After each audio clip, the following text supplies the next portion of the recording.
It's the Locked On Podcast Network, your team every day. All right, here to crap all over my idea for JaMychal Green. It's my baby of an idea, and I'm so attached to it, and I'm going to get it torn apart by Matt Moore, host of the Locked On Nuggets podcast from the Action Network, and you know him famously from Twitter at HP Basketball. Matt, how you doing, man? I'm doing well, man. Thanks for having me on. So here's what I did. I did what everybody does here, right? The Celtics have a traded player exception. I look around the league for guys that fit into it, and I see a situation in Denver with JaMychal Green. He's a guy that could fit in Boston. And I convinced myself that maybe he wants more of a role and that he might want to leave, sort of in a Jeremy Grant type of way, to go get more opportunity somewhere else. How realistic do you think that possibility is? Well, first, JaMychal's got a player option for next season. So that's cool. I was going to start. So because let me explain that before you answer. My scenario with JaMychal would be he tells the Nuggets, look, I need more of an opportunity. I don't think he's going to get much more than what he's making out in the open market, but I think what he can say is, I'm going to make what I make, and I'm going to go somewhere that's going to pay me this. And I'm leaving Denver because I want more opportunity. But I can opt in to this player option, and you can trade me to Boston, and they'll give you a second-round pick so you don't lose me for anything. That's my scenario. I don't know the details on this, to be honest with you. Can you do a sign and trade for a TPE? Well, it's not a sign and trade because he's just picking up a player option. But if he opted out, if he didn't opt in next season, right?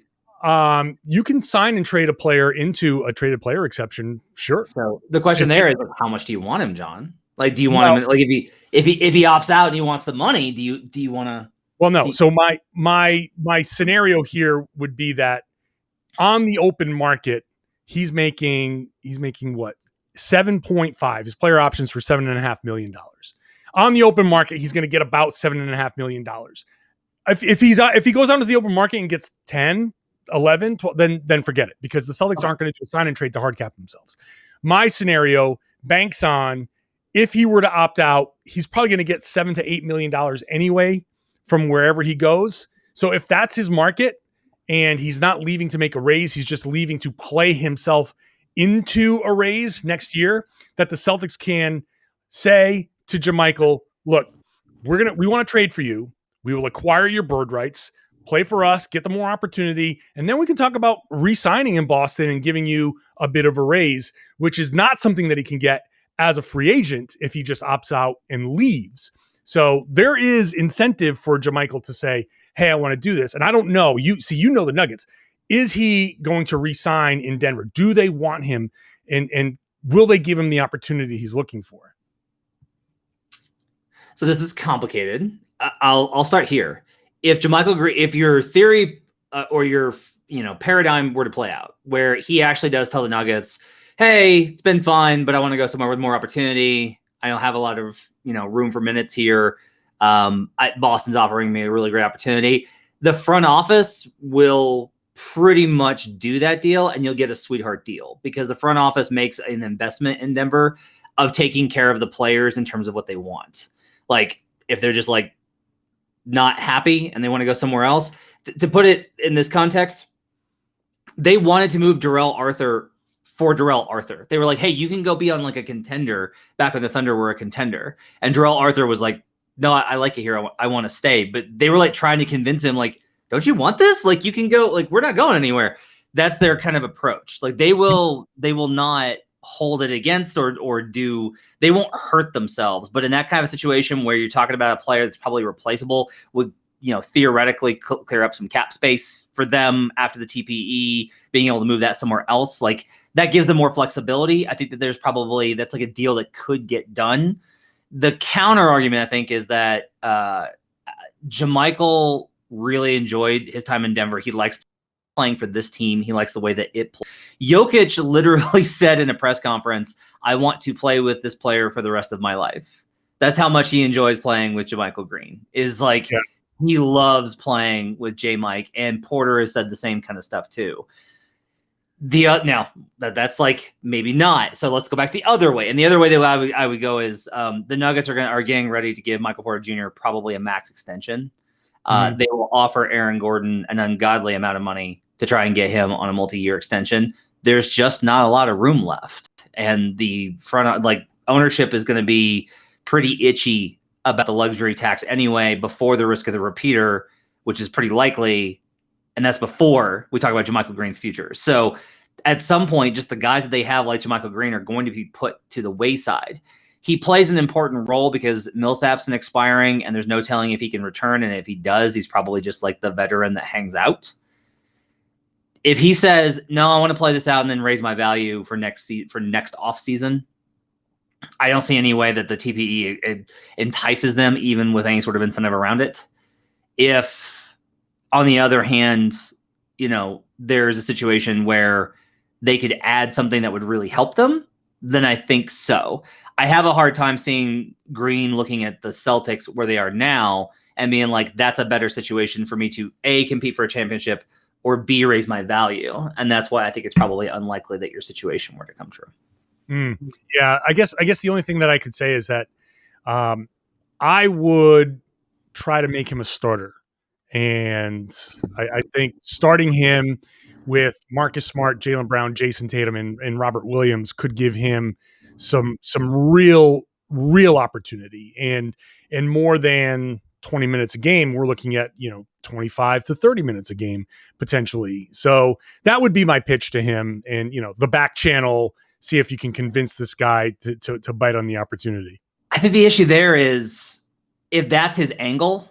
If he wants either the minutes, which is ultimately to earn more money, why wouldn't he just opt out of next season, go into the open market, and then take the deal from any number of small market teams that have to overpay for any free agents to get them to come there and take more money and get the minutes? What's Boston offering that is like, if you're Boston, you either have to offer a better chance at competing at a high level while you're a key part of the team than Denver, or you have to be able to offer a bigger role than what he can get somewhere else, but you can't do that theoretically based on what you said for more money. So I think that's kind of the jam.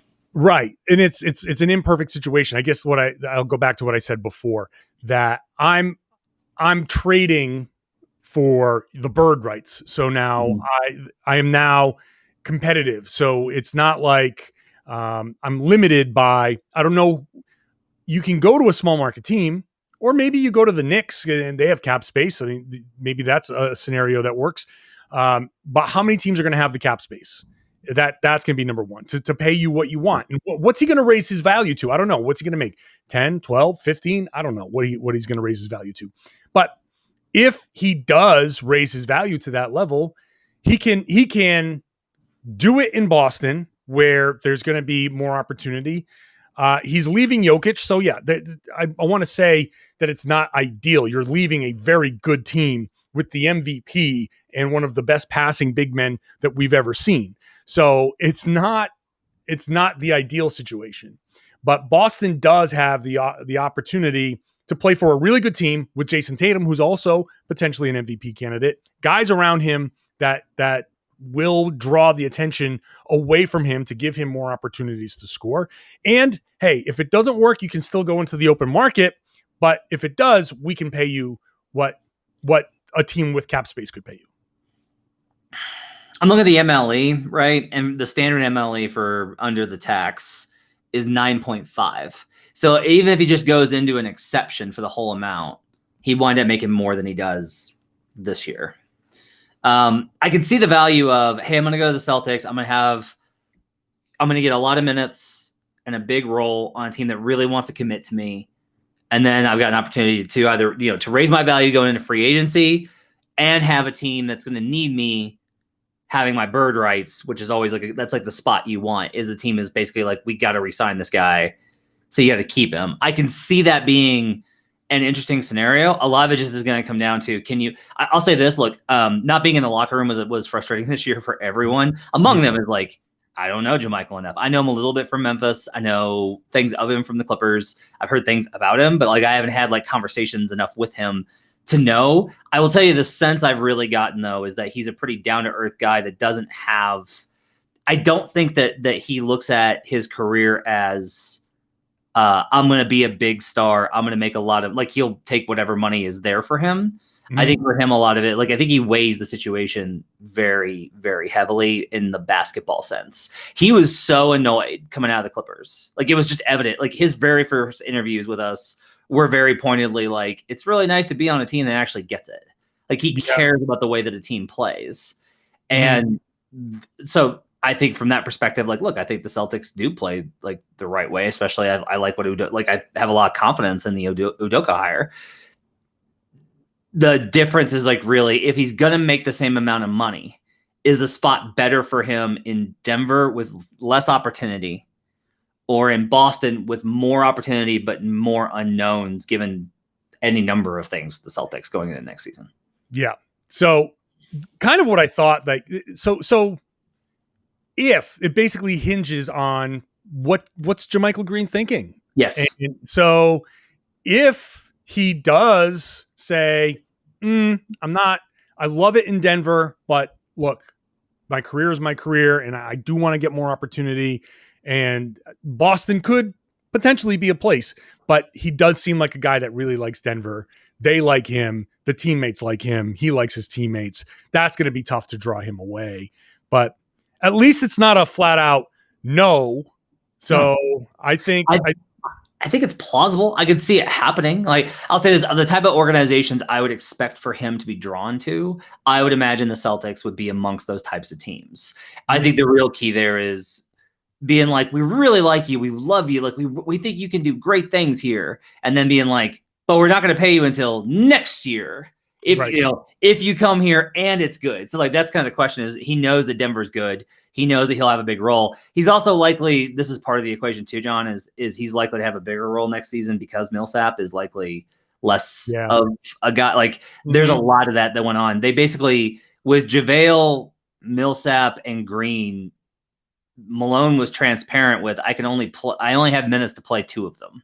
Yeah. And so there were games where Green just did not play, and Millsap and JaVale played. And there were games where he and Millsap played together. Well, if Millsap either leaves or takes a step back, and just in terms of he becomes the Udonis Haslem type dude who's just kind of hanging around for veteran presence and as a backup plan, I think JaMychal moves up in that rotation and probably gets more minutes, which negates, I think, some of the advantage the Celtics would offer.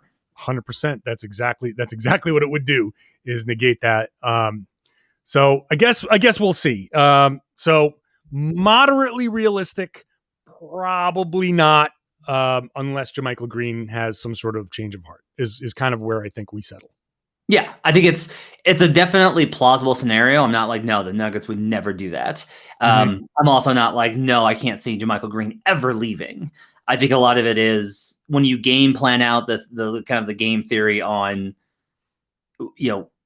if you're any sort of player, you want role, opportunity, situation, and money. And if you can't, like, the Nuggets can offer role, situation, and opportunity, the Celtics can offer role, situation, and more opportunity, theoretically, especially as a starter. But the money differential isn't as much. And I don't know, like, I don't know how to parse the differences between a Nuggets team without Jamal Murray, their title hopes in the West, versus the Celtics in the East, given everything. It's difficult to parse. And so I do think that's part of the equation. And I'll say this, like, I think Green will look out for his own career and do what's best for his career. But I do think the winning seems to be really important to him, more than maybe some other players. I think that I also don't necessarily believe that he has it in his head that he could, like, I don't see him going for like a Hassan Whiteside deal where I'm going to put up huge numbers for a year and then boost my value and get this big contract. Like, he knows he's a guy that doesn't put up a bunch of stats, but helps the team win. Yeah. And those guys are valuable, but in order for that to translate, they got to win. And that, I think, is like a big question between the two teams, if it came down to that. All right. Well, there it is. Thanks to Matt Moore. Again, Action Network for his writing, Locked On Nuggets for his talking, at HP Basketball for his tweeting. Matt, thanks for coming on. Thanks for having me.